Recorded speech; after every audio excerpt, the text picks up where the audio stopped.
meus amores! Como está, galerinha? Quase que não sai, hein? Como está minha galerinha linda do primeiro ano da mediação tecnológica? E aí, galerinha da NASA, tá tudo beleza com vocês? Eu espero que sim. Entonces, vamos a empezar más una clase de español con la maestra Tainá, ¿sí? Entonces, vamos allá a nuestra clase de hoy. Hoje nós vamos falar de pronomes, galera. Isso mesmo. Vamos falar de pronomes, todos os 4 tipos de pronomes que vamos trabalhar hoje. Pessoal, demonstrativo, possessivo e interrogativo. Então nós vamos ver diferenças, regras de aplicação na língua espanhola. E no país que vamos viajar hoje é nosso querido Los Hermanos, Los Argentinos. Vamos à Argentina conhecer algumas expressões típicas de lá, tá bom? Então, como tem muita coisa para a gente falar hoje, nem vou perder tanto tempo. Vamos lá para a nossa aula. Primeiro, a gente precisa saber o que é pronome, né? Vocês já sabem e estão estudando isso na vida de vocês quase que toda em língua portuguesa e em espanhol não é tão diferente. O pronome, ele vai possuir várias funções sintáticas e está dividido em diversas classes e subclasses dentro da gramática da língua espanhola, assim como na gramática da língua portuguesa. Os pronomes são classes de palavras da mesma maneira que é um adjetivo, um advérbio, um numeral, um substantivo, ele também é uma classe de palavras. O nome, ele já diz tudo, né? Pronome. Pronome vem do latim. Pro, que significa no lugar de, e nomen, que é nome. Então, o pronome é aquela classe de palavra que vai substituir um nome. É aquela classe de palavra que vai substituir o meu substantivo. Certinho? Sempre que o pronome vem antes do substantivo, esse mesmo pronome ele vai ter que admitir o mesmo gênero e número do substantivo. Por quê? Porque ele está se referindo a ele. Se ele vem antes do substantivo, ele tem que concordar com gênero e número, assim como o adjetivo que vem depois e precisa concordar em gênero e número com o substantivo. Existem diversas classes de pronomes. Tem os pessoais, os demonstrativos, os possessivos, os indefinidos, os reflexivos, relativos, interrogativos e exclamativos. E hoje nós vamos ver 4 deles, tá bom? Primeiro vamos começar com o pronome pessoal, galera. O pronome pessoal, a gente tem que prestar bastante atenção, porque ele tem algumas peculiaridades, algumas diferenças em relação à língua portuguesa. Eles são palavras que nós usamos quando queremos falar de nós mesmos. Aí, quando nós queremos falar de nós mesmos, usamos a primeira pessoa, tanto do singular quanto do plural, do ouvinte ou com quem eu falo, no caso, que seria a segunda pessoa do singular e do plural, e a terceira pessoa, que é o conjunto dos demais falantes, é sobre quem eu falo, né? Então, eu, você e eles. Eles se dividem em pronome pessoal do caso reto e pessoal do caso oblíquo, que em espanhol ele leva outra definição, não fica caso reto e caso oblíquo. Em espanhol, o pronome do caso reto, ele tem função de sujeito. E por ele ter função de sujeito, ele se chama pronombre sujeto. Então, o pronombre sujeto é o nosso pronome pessoal do caso reto, que em português é o eu, tu, ele, nós, vós, eles. Em espanhol é diferente. Em espanhol, tanto em espanhol quanto em português, eles são tônicos, porque ele possui um próprio acento de intensidade, sem depender de outras classes de palavras. Como assim? Se eu falar eu, você já entendeu que eu estou falando de mim. Ele não está precisando de um complemento. Ele está sozinho falando de algo. Se eu falar você, se eu falar ele já está dando um recado. Às vezes, claro, o complemento ele vai nos auxiliar, mas ele não é 100% necessário. certo? Em português, quem são os nossos pronomes pessoais?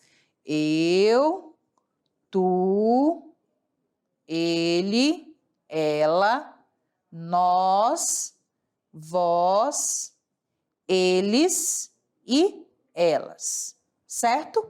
Em língua espanhola, nós temos para o eu, o yo, para o tu com acento, ele, ella e usted. Então, acrescentem aí, ele, que é ele, ela e o usted. O usted, ele é usado apenas ali na língua espanhola. E ele, lembra que eu falei para vocês, quando a gente estava falando sobre o tratamento, né? As formas de tratamento, apresentar, se despedir. Falei para vocês do uso do tu e do usted. Então, o tu, ele é informal. Eu vou usar o tu para falar com meu amigo, com a minha amiga, com alguém muito mais próximo de mim. E aí, quando eu chego na terceira pessoa do singular e também do plural, porque ele tem o seu plural, tem ele para ele, ella para ela e usted.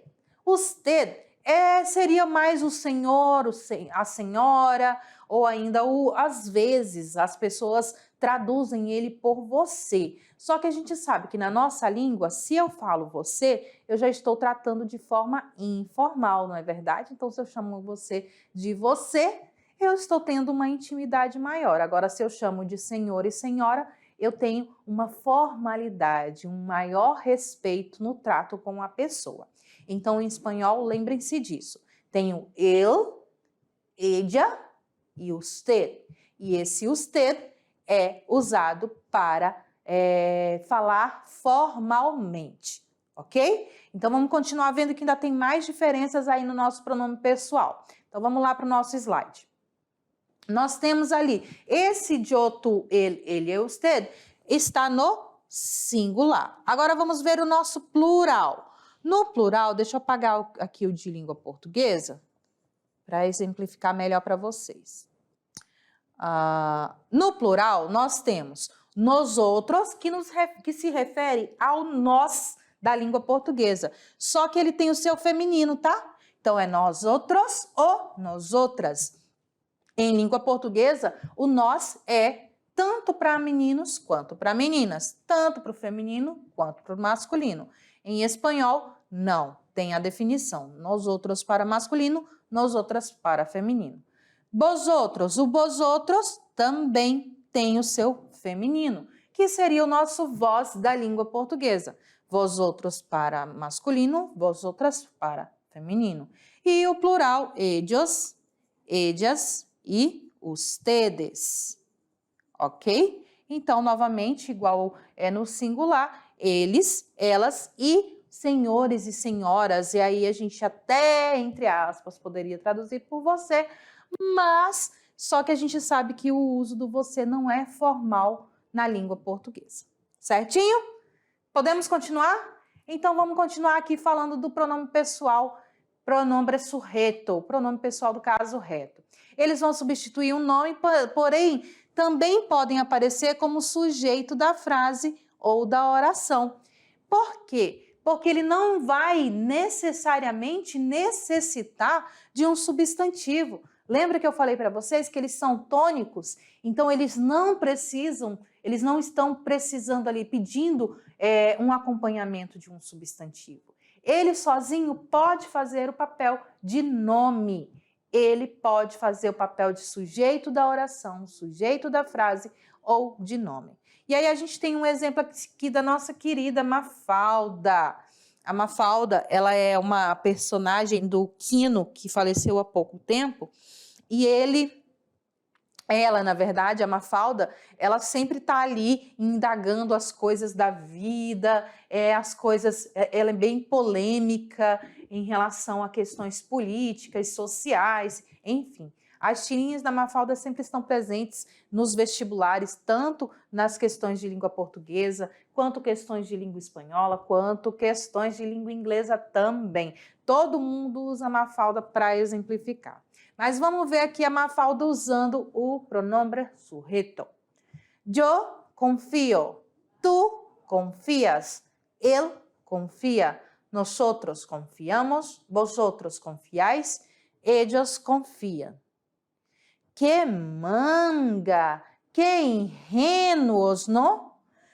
A professora pediu para Mafalda conjugar o verbo confiar. E ela disse que eu confio, tu confias, ele confia, nós confiamos, vós confiais e eles confiam. E no final, ela olhou para a professora e disse assim, nossa, mas como eles são ingênuos, não, professora?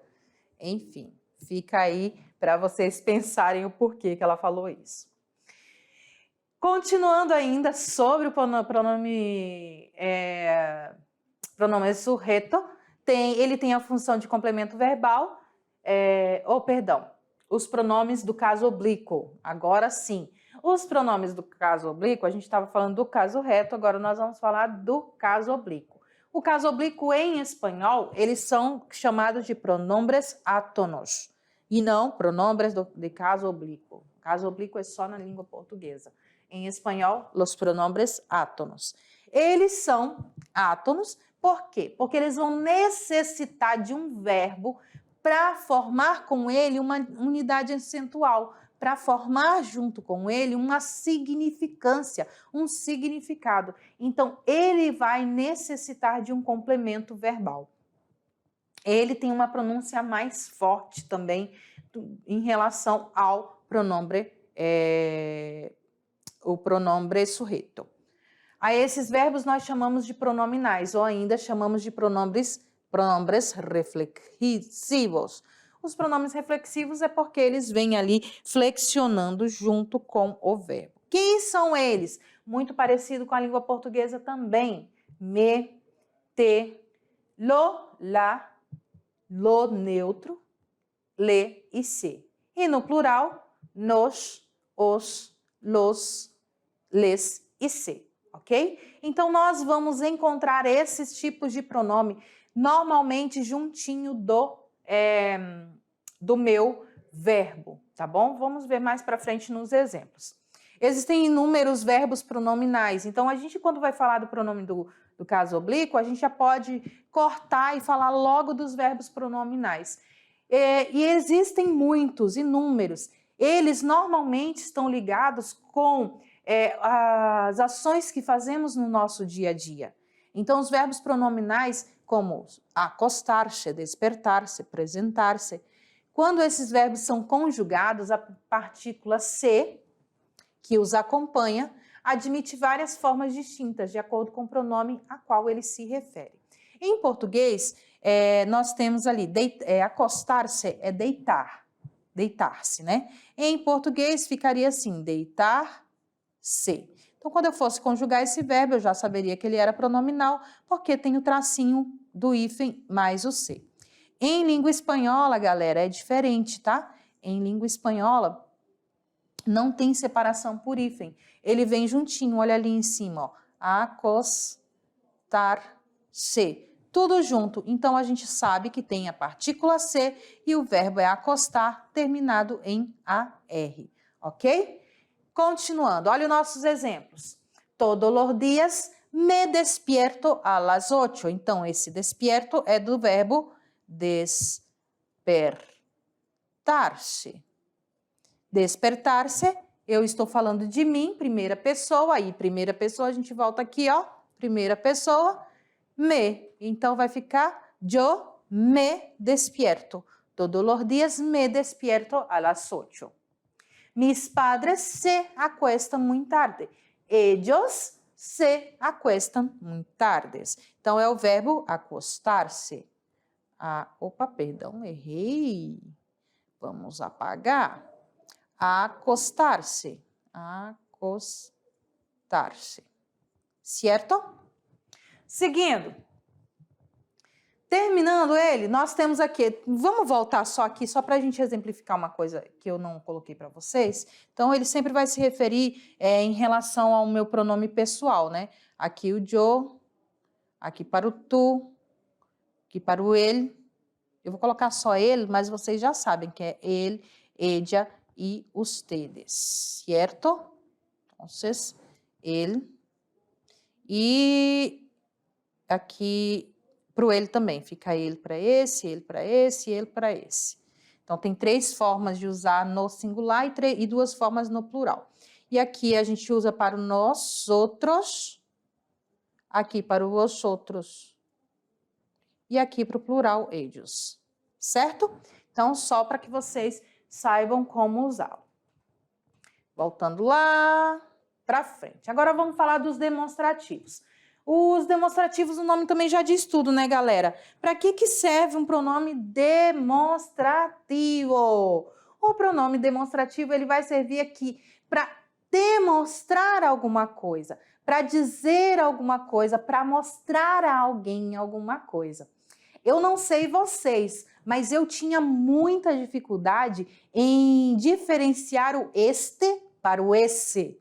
Vocês têm essa dificuldade? Então, hoje com essa aula vamos ver se a gente consegue já avançar em relação aos demonstrativos. O uso deles é igualzinho da língua portuguesa, mas a gente tem as regras de uso, assim como na língua portuguesa. E eu vou ajudar vocês a esquecerem ou perderem esse medo de usar um ou outro de vez, tá bom? Então vamos lá ver o que são os demonstrativos. Os demonstrativos, eles são usados para substituir o nome, assim como todos os outros pronomes, né? Eles vêm ali para substituir um nome.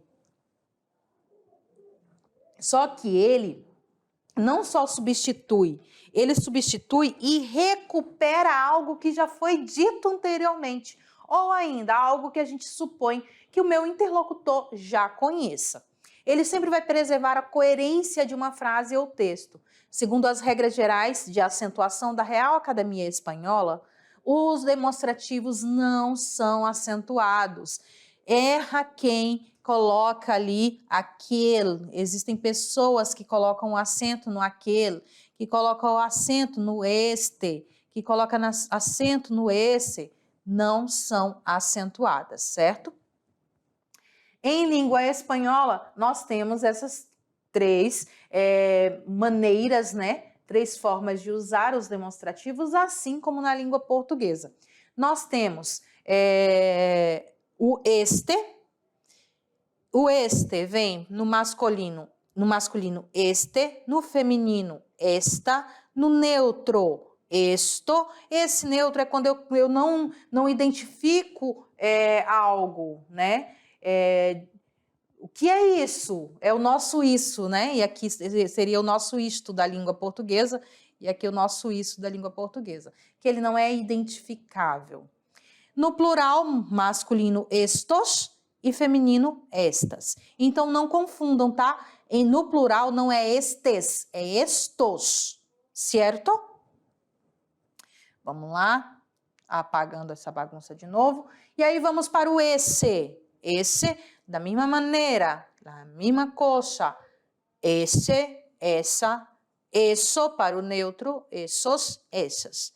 E o aquele, aquella, aquelho, aquellos, aquellas. Então é o este, esse e aquele em língua portuguesa. Mas, professora, a senhora disse para mim que eu ia saber identificar onde que eu vou usar um e outro.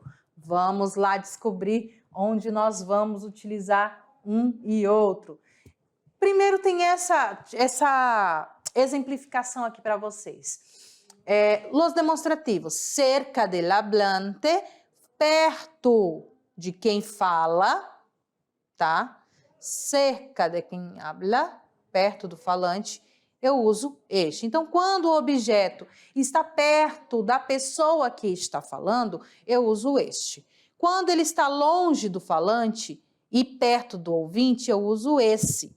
E quando ele está longe, tanto do ouvinte quanto do falante, eu uso aquele. Vou exemplificar para vocês aqui. Olha só. Este, mira, está próximo a mim.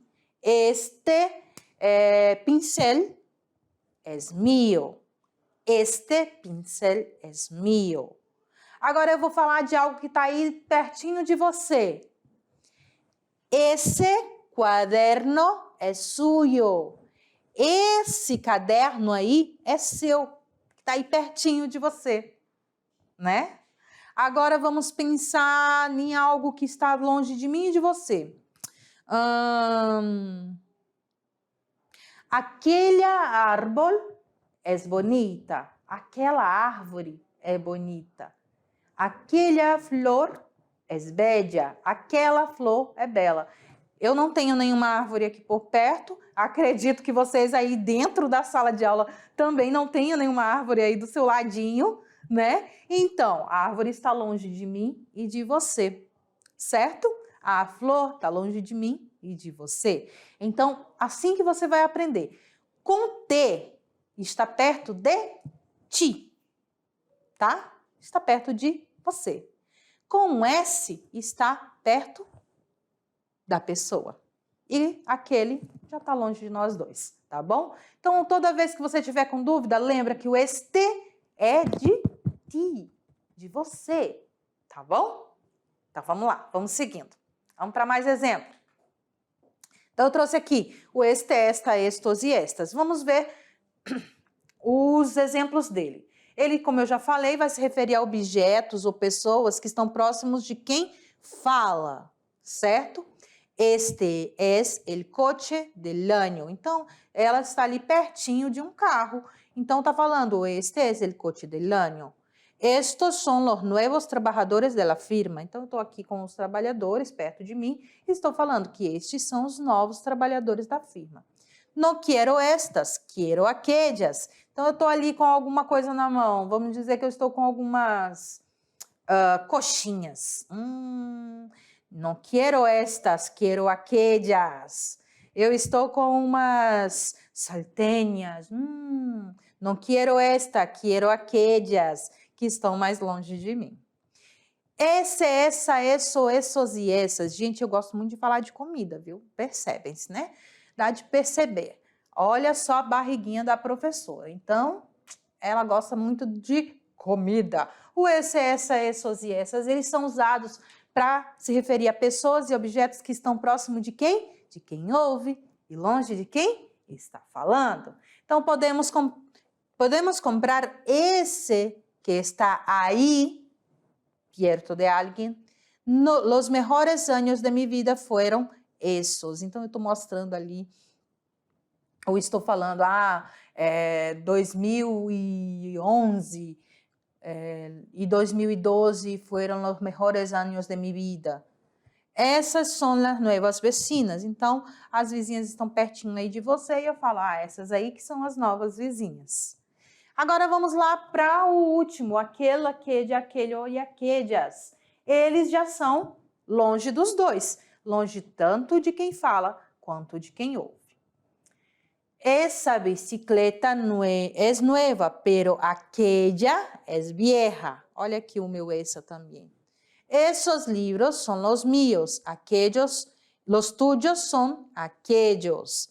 Essa bicicleta é nova e aquela é a velha. Esses livros são meus e os seus são aqueles.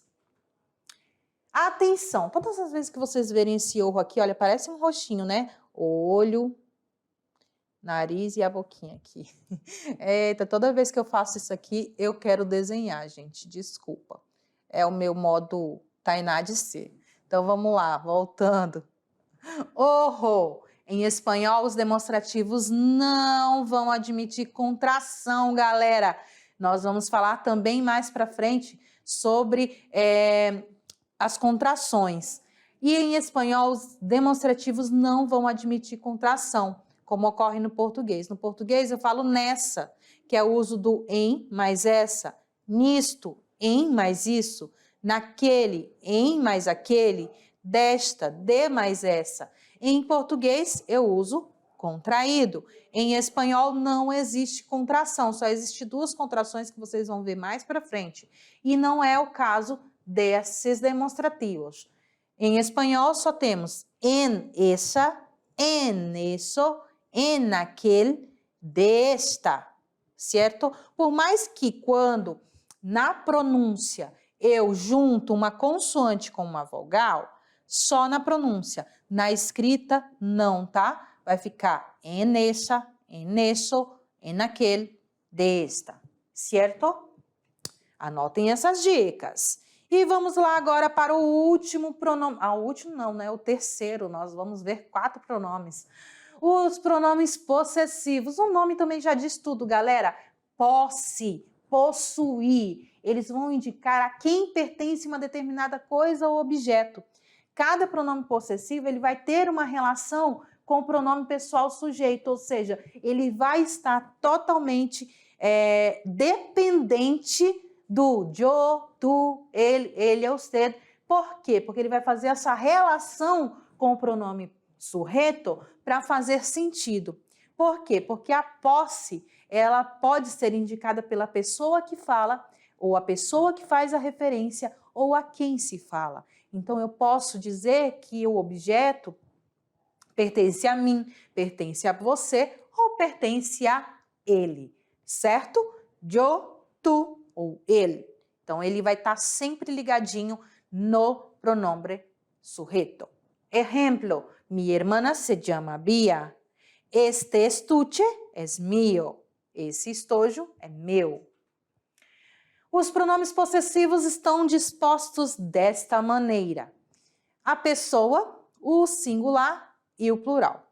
Para um possuidor, quando existe uma pessoa só que a possui, el poseedor. Para o eu uso mio, mia, mios ou mias. Para o tu, eu uso tuyo, tuya, tuyos ou tuyas. Para o ella ou usted, eu uso suyo, suya, suyos e suyas. E agora, quando aquele objeto possui mais de um possuidor ou vários possuidores, usamos para nós outros, nuestro, nuestra, nuestros e nuestras. Para vosotros, vuestro e vuestra, vuestros e vuestras. E para o ellos, repete aqui o mesmo do singular. Suyo, suya, suyos, suyas. Certo? Continuando. Exemplos dos pronomes possessivos. No singular, mi amigo, mi amiga. Tu amigo, tu amiga. Su amigo, su amiga. Nuestro amigo, nuestra amiga. Vuestro amigo, vuestra amiga. Su amigo, su amiga. No plural, mis amigos, mis amigas. Tus amigos, tus amigas. Sus amigos, sus amigas. Nuestros amigos, nuestras amigas. Vuestros amigos, vuestras amigas. E sus amigos e sus amigas. Terminamos os pronomes possessivos, vamos chegar nos interrogativos. Já que o pronome possessivo se refere à posse, a quem possui algo, o interrogativo, ele já vai também dizer tudo, ele serve para interrogação. Olha aqui a nuvenzinha de palavras que eu coloquei para vocês. Como, quando, de donde, quiénes, aonde, quanto, quais, para quê, qual, que, donde, por quê, e assim sucessivamente. Temos vários pronomes interrogativos. Eles são utilizados, claro, para fazer perguntas, sejam elas direta, que vão ser encabeçadas pelo interrogativo, com os sinais de interrogação, ou indireta, que ele não vai possuir um sinal de interrogação, mas na sua fala você sabe que está se referindo a uma pergunta, certo? Detalhe, galera, que vocês não devem esquecer nunca. Em espanhol, no início da frase, no início daquele momento que você precisa mudar a tonalidade da sua voz para uma pergunta, você vai iniciar com uma interrogação de cabeça para baixo e encerrar com a interrogação normal. Professora, mas por quê? Todo mundo me pergunta isso, sabia? Todo mundo diz por que eles usam a interrogação e a exclamação também de cabeça para baixo. Gente, vocês já tiveram em algum momento lendo um texto e só ali nas 2 últimas palavras você percebe que é uma pergunta e aí sim você muda o tom da sua voz para perguntar? Ou ainda que é uma exclamação e aí você muda o tom da sua voz para exclamar? Então, isso não acontece em língua portuguesa, ou, perdão, em língua espanhola. Não acontece. Por quê, professora, que não acontece? Porque eles muito sabiamente já disseram assim: eu vou colocar no início da frase, no exato momento que a pessoa vai precisar mudar a tonalidade da sua voz para uma pergunta. Então, a pessoa que está ouvindo já vai estar preparada para a pergunta. Ela pega de surpresa. Entenderam? Não fica muito mais fácil? Não é muito mais simples para a gente entender e para a gente ler um texto corretamente? Eu acho bem mais simples. Então, vamos lá. Vamos ver os exemplos dos interrogativos. Que dia empieza el verano? Que dia empieza el verano? Está direto. É um interrogativo direto, porque ele possui ali os sinais de interrogação e a gente, claro, já percebeu que é uma pergunta. E os indiretos? Me perguntou que passava. Olha aqui, indireto. Parece uma afirmativa, mas eu estou dizendo, ele me perguntou o que estava acontecendo. Então, esse que é um interrogativo, e ele vai ser identificado com um acento, ele já vai me dizer que é um interrogativo indireto. Certinho? Os pronomes interrogativos são os seguintes, os mais comuns. Sempre eles estarão com acento. Todos vão estar acentuados. Pronome interrogativo, pergunta por quê. Como, modo ou maneira. Quando, tiempo. Donde, lugar. Que, cosa ou acción. Qual ou quales, persona, personas. Quem e quienes, que não existe na língua portuguesa, porque em português só existe o quem, tanto para o singular quanto para o plural, mas em espanhol tem o seu singular e o seu plural. Quien e quienes, para personas. Quanto, quantos, quantas e quantas para a quantidade e por que, causa ou finalidade. Certo?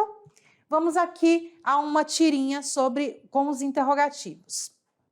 Esse aqui é o Gaturro, é outro personagem de histórias em quadrinho argentino, só que esse aqui é feito pelo Nick. Se não é assim, como? Se não somos nós outros, quienes? Se não é agora, quando? Se não é acá, donde? No. Me buscam a mim? Por. Então, ele ali já resumiu o nosso porquê. Viu como o Gaturro está ali só usando os interrogativos e ele mostra nesse exemplo exatamente a forma de usar cada um, o como, se não é assim, a maneira, se não somos nós, então quem são, se não é agora, é quando, se não é aqui, é onde. E por que estão me chamando? Por quê? Resumindo, que mais um substantivo mais o verbo para coisas e pessoas. Quem mais um verbo, coisas e pessoas. Quanto ou quantas, substantivo mais verbos, pessoas ou coisas.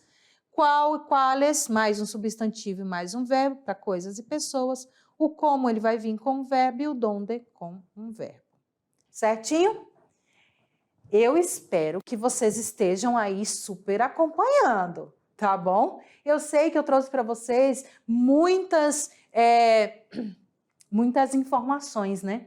Então foi uma aula assim de gramática, cheia de gramática, sem nada de vocabulário, mas não se preocupe, tá bom? A gente vai tentando revezar para não ficar tão pesado para vocês. Se vocês ainda tiverem dúvidas sobre algum pronome ou algo que vocês queiram falar, falem para mim, mandem mensagem, pergunta do professor, dá um jeitinho de entrar em contato aqui com a prof, que ela vai entrar em contato com você e vai tirar a sua dúvida, tá bom?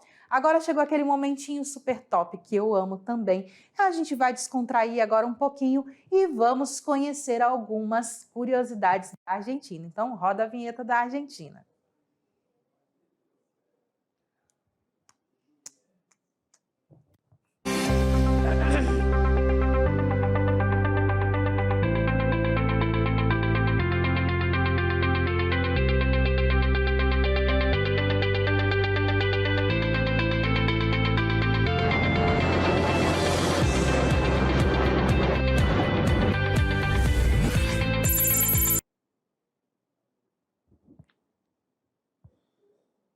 E aí, agora vamos falar das curiosidades da Argentina. Na verdade, das palavras, né, de expressões próprias da Argentina. Mas antes vamos ver alguns dados sobre a nossa querida Los Hermanos, los Argentinos. Vamos lá no nosso slide. A capital da Argentina é Buenos Aires. A sua moeda é o peso argentino. Atualmente, seu presidente é o Alberto Fernandes. Sua população, estimada no ano de 2020 pelo Banco Mundial, é de 45,38 milhões de pessoas. E, claro, a sua língua oficial é a língua castelhana ou língua espanhola. Quais são as expressões, professora, mais usadas ali na Argentina? Quais são as gírias dos argentinos? Temos boludo ou boluda. Professora, isso é um palavrão, será? É o nosso weón no Chile, o cara do Brasil. É o nosso cara. E aí, boludo? E aí, boluda? É cara, é o nosso cara. Na Argentina, viu, gente? Dependendo do país, ele vai ter outro significado, mas na Argentina, o boludo é o nosso cara. É tão usado para se referir a qualquer pessoa que acabou virando um verbo e adjetivo. Boludear é fazer qualquer coisa com alguém. Ficar entre amigos sem fazer nada, por exemplo. Então, eu vou boludear, eu vou ficar ali só de papo com os meus amigos. Temos ali el chabón, e enquanto isso, eu vou me hidratar. Porque senão a professora fica sem voz, né? Então, vamos lá. Chabón também pode ser só el chavo. E é um sinônimo para muchacho, para menino, para garoto. Antigamente se usava para definir uma pessoa boba, que está sempre incomodando. Hoje em dia, quando o argentino está contando uma história e se refere a alguém que não conhece, ou ainda ele não lembra o nome, ou ainda é uma pessoa que ele não gosta, então ele não quer falar o nome, ele fala, aquele chabón, aquele cara, aquele menino lá, sabe? Então é assim. O copado é uma pessoa ou coisa copada, é buena onda. Uma pessoa ou coisa copada é buena onda. Muito legal, bacana, uma pessoa top das galáxias, ou vocês, né? Vocês são tops das galáxias, então, para mim, vocês são copados. Essa expressão você vai ouvir mais na região de Buenos Aires do que em qualquer outra região, é própria ali de Buenos Aires. De una é um afirmativo semelhante ao nosso pode crer. Tipo, quando uma pessoa diz que o feriado foi ensolarado, a outra responde de una. Também pode qualificar algo como bom, de primeira qualidade. Mis alunos de la mediación son de una, são de ótima qualidade, são os melhores, são os tops da galáxia. La guita é a nossa gíria, é o que se diz respeito na nossa gíria, grana, money, bufunfa, é o dinheiro. O que mais que temos? Temos mango. Mango é outra gíria para se referir também a dinheiro, porém ela é mais usada quando uma pessoa não tem nenhum tostão no bolso, quando está ali zerado. Não tenho um mango. Me dá bronca é me incomoda, não me moleste, me hincha las pelotas, não me enche o saco. Me dá bronca. Me mataste. Quem já pediu informação na rua para um argentino, ele já deve ter escutado essa palavra, né? Essa expressão, me mataste. Quando eles não têm a menor ideia da localização que você pediu, é bem provável que eles digam, me mataste. Só dizer não sei não seria dramático o suficiente para um argentino, porque eles gostam ali de causar, de mostrar e tal, que eles são os caras.